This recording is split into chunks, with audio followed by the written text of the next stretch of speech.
Ya, kalau papa sih so far ya sampai saat ini dia ya maksudnya secara bukan secara langsung dia support gitu. Cuman dia suka nanyain gimana kasusnya Bang Amar gitu. Udah selesai belum bla bla bla gitu. Dia support kok. Emang dia doang sih yang selalu nanyain ke aku.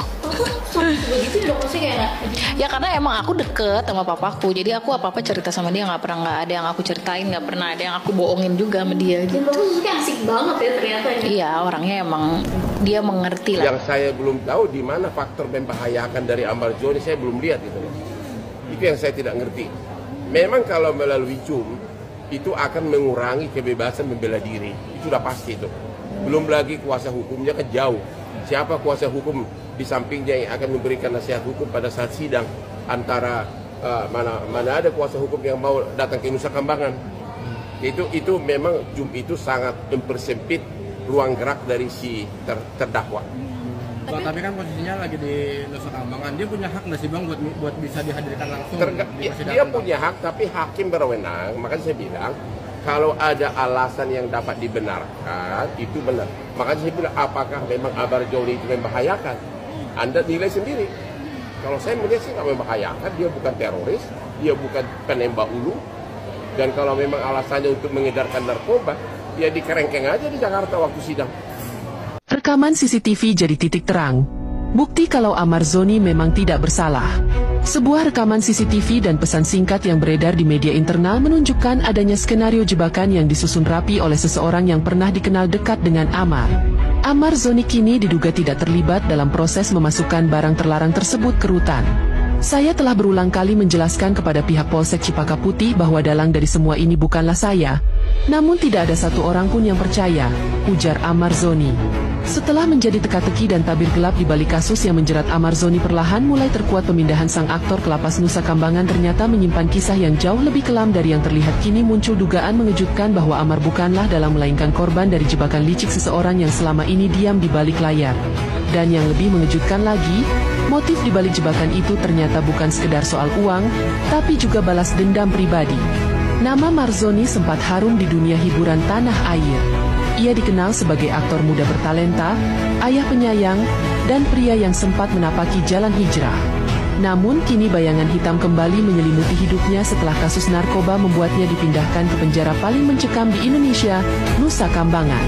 Publik bertanya-tanya, bagaimana mungkin sosok yang baru saja berjanji ingin berubah bisa kembali terjerumus begitu dalam? Jawabannya perlahan muncul dari keterangan sejumlah sumber. Bukan peredaran, namun hasil rahasia. Izin stitch ya. Ya udah, terus mau gimana lagi Pak?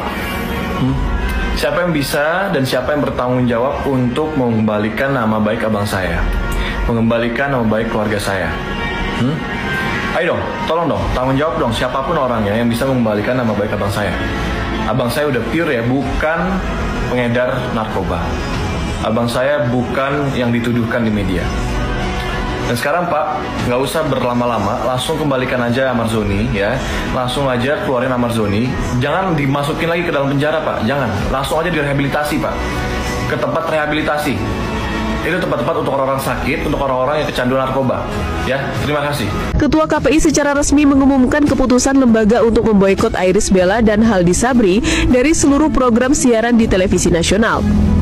Keputusan ini didasarkan pada pertimbangan bahwa tayangan yang melibatkan pasangan tersebut berpotensi melanggar pedoman perilaku penyiaran dan standar program siaran atau P3 SPS KPI tahun 2012, terutama mengenai etika dan norma kesopanan yang berlaku di masyarakat.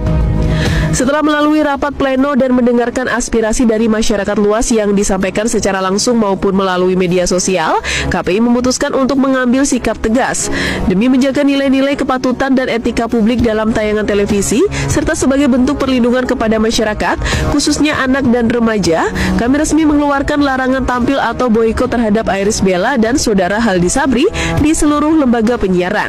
Pemicunya adalah dugaan kuat terkait perbuatan pasangan selebriti tersebut terhadap mantan suami Iris Bella, aktor Amar Zoni, yang saat ini kembali terjerat kasus hukum dan menghadapi masa-masa sulit. Apa yang akan terjadi dengan Amar Zoni ke depannya?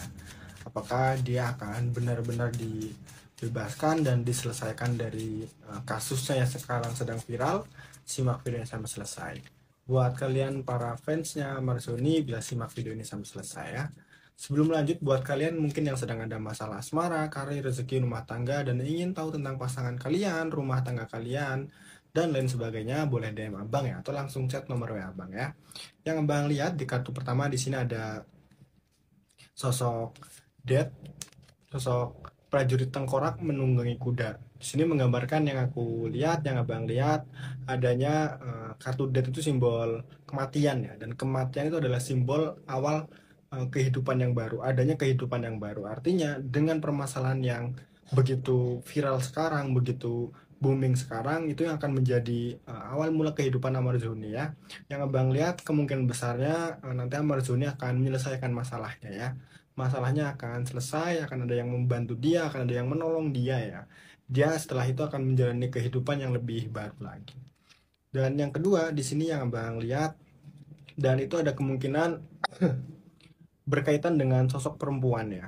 Mungkin dia dibantu oleh sosok yang sangat menyintai dia, sosok yang benar-benar menyayangi dia. Intinya dia banyak fansnya ya. Fansnya juga mungkin fans-fans atau orang-orang yang sayang sama dia, selalu mendoakan dia. Jadi dia bisa melewati itu dengan baik, dengan benar-benar ya. Dia bisa melewati semua cobaannya ya. Dan yang terakhir di sini yang paling penting ada Queen of Swords. Sosok ratu duduk di singgasana membawa pedang. Ada sosok yang benar-benar support dia terus ya. Jadi dia bebas, dia menyelesaikan perkaranya, menyelesaikan masalahnya tuh karena ada sosok yang seperti ratu ya. Ratu itu simbol orang yang sangat mencintai dia, dan dia itu bukan orang sembarangan juga. Dia bisa membantu Amarzoni, itu bukan orang sembarangan ya. Jadi ada kemungkinan besar semua masalah Amarzoni akan diselesaikan. Setelah itu Amarzoni akan hidup lebih baik ya. Buat kalian yang ingin tahu lebih detail tentang kehidupan kalian bisa langsung DM Abang ya. Sebenarnya bagi saya singkat ya. Siapapun itu kalau sudah menyangkut narkoba, apalagi sudah sekali dua kali terus terjadi apalagi pengedar, kenapa sih ragu-ragu masih rehabilitasi hukum mati gitu loh. Hukuman mati supaya penjerah bagi yang lain. Pelaku narkoba di Republik ini nggak ada ampun. Kalau dikasih gitu juga akhirnya ya rusak semua. Dibuat jadi ajang cari uang lagi. Karena dia tahu kan nilainya kan perjanjian. Dia pasang badan nanti rehabilitasi nanti segala macam keluar lagi ngelakoni lagi. Bisa sampai 3 kali, jadi nggak ada urusan mau artis, mau siapa, mau polisi, apalagi polisi menggunakan narkoba, pengedar narkoba, pecah hukuman mati gitu loh, nggak ada ampun gitu loh. Makanya waktu di penyidikan juga jangan tedeng-kaling-kaling, kalau sudah sekali 2 kali berikan pasal yang terberat, gitu loh. Oke Pak Irjen, sangat disayangkan sekali padahal berapa bulan lagi dia akan keluar dari tahanan. Ya karena salah siapa ini coba? Ya salah penegak hukumnya. Kalau sudah sekali dikasih pengampunan, 2 kali hukuman mati gitu loh. Berarti memang kamu keinginanmu untuk baik, untuk tobat, untuk hidup yang layak, nggak mau mencari keuntungan, tapi membuat jutaan generasi muda jadi rusak, hancur. Yang mendingan kamu yang mati. Gitu loh. Kalau kita orangnya kayak gitu. Saya dari dulu paling benci ya, rokok, minuman keras, narkoba, dugem, paling saya benci. Enggak suka. Makanya kalau saya sudah dulu waktu di reskrim, kalau ada pelaku narkoba saya bilang berikan pasal yang terberat. Kalau ada anggota saya yang ikut terlibat ataupun pelaku narkoba dipecat, berikan pasal juga yang terberat. Justru lebih berat dari masyarakatnya. Kalau kau polisi jadi pelaku narkoba, kau menggunakan narkoba, mengedarkan narkoba, melindungi pelaku narkoba, berarti bajingan. Itu polisi bajingan namanya. Nggak pantas jadi polisi. Maka saya bilang, masyarakat yang melakukan kayak gitu, udah babat habis aja seperti Amarzoni kan udah berapa kali. Ya. Pak ini udah nggak ada ampun lagi. Gitu. Ya.